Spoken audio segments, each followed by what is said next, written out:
This is part 2 of a 3-part exclusive investigation into the costs to the Canadian taxpayer caused by illegal migration at the southern border in the wake of Prime Minister Justin Trudeau's infamous Welcome to Canada tweet. Today I'll show you how much it costs to bus migrants away from the border into Canada, and I'll also show you some of the hotel bills to put these migrants up afterward.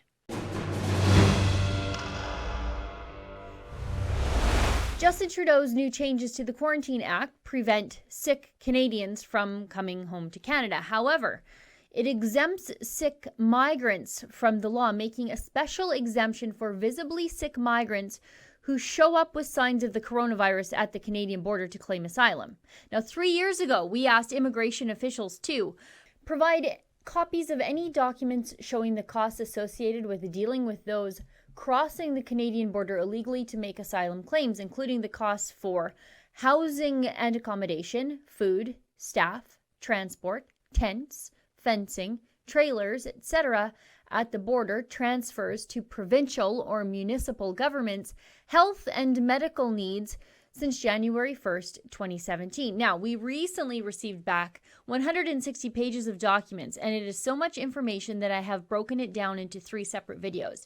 You can see my first video on how Trudeau has been allowing already sick migrants, sick with infectious diseases like tuberculosis, into Canada since 2017 at rebelinvestigates.com.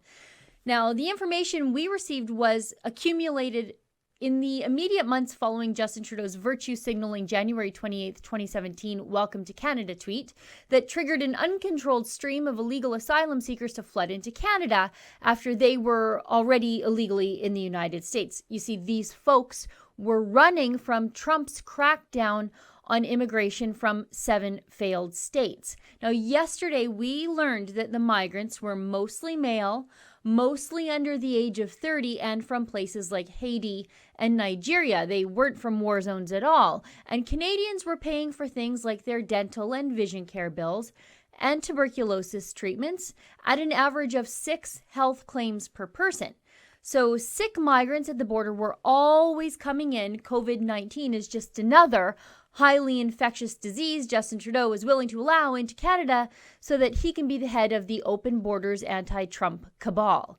Now, over the next 2 days, we will examine how much it costs to house and move migrants during this part of 2018. There were so many hotel bills that I had to break the bills apart and include the rest of them in my video on the topic coming tomorrow. You'll be able to see those at rebelinvestigates.com. Now let's get into the remaining part of this document package. On page 15, we see a $7,400 charge for a bus to drive around the illegal border crossers. It's dated September 14th, 2018, and it reads, the following line items shown in bold are new or changes. 56-passenger coach bus transportation of asylum seekers for triage and transit pilot. 56-passenger deluxe coach that includes driver, vehicle, fuel, driver's accommodation, tolls, parking, gratuity, ferry or bridge fees, and the vehicle must have these things at a minimum. And here's the actual bill from the bus company on page 121. It's for the same date. And we learned this bus is going to Chatham, Ontario.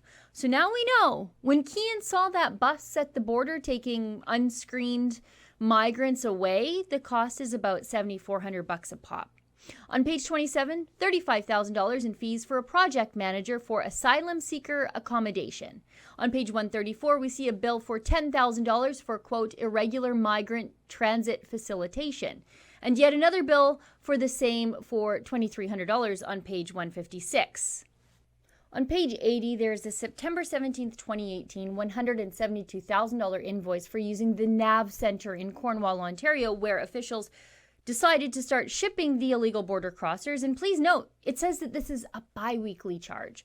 On page 83, we have another August 14th, 2018, $75,000 bill from the Nav Centre, and another August 14th, 2018, $172,000 bill from the Nav Centre on page 85. On page 87, we have a bill from August 2nd, 2018 from the Nav Centre, another $172,000. On page 135, yet another Nav Centre bill for $172,000 dated July 25th.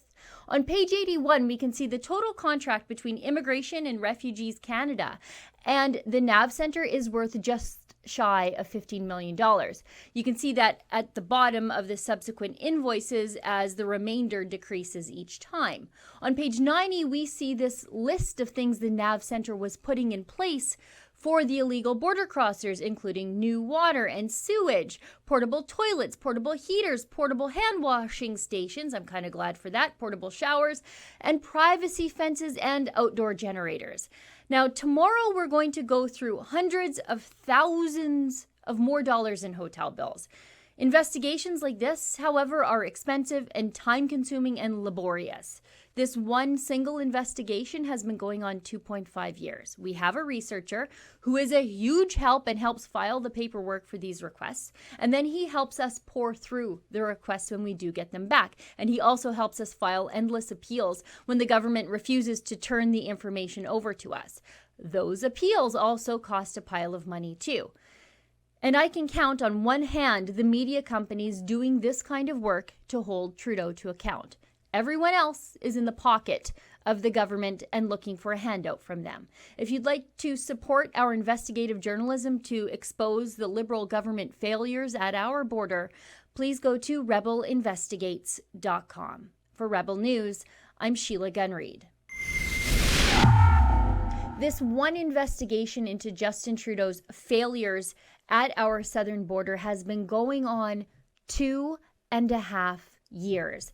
These sorts of investigations are expensive and time-consuming, but we think they're so valuable and so worth it, and we think Canadians deserve the truth. If you do too, you can support our independent journalism at rebelinvestigates.com.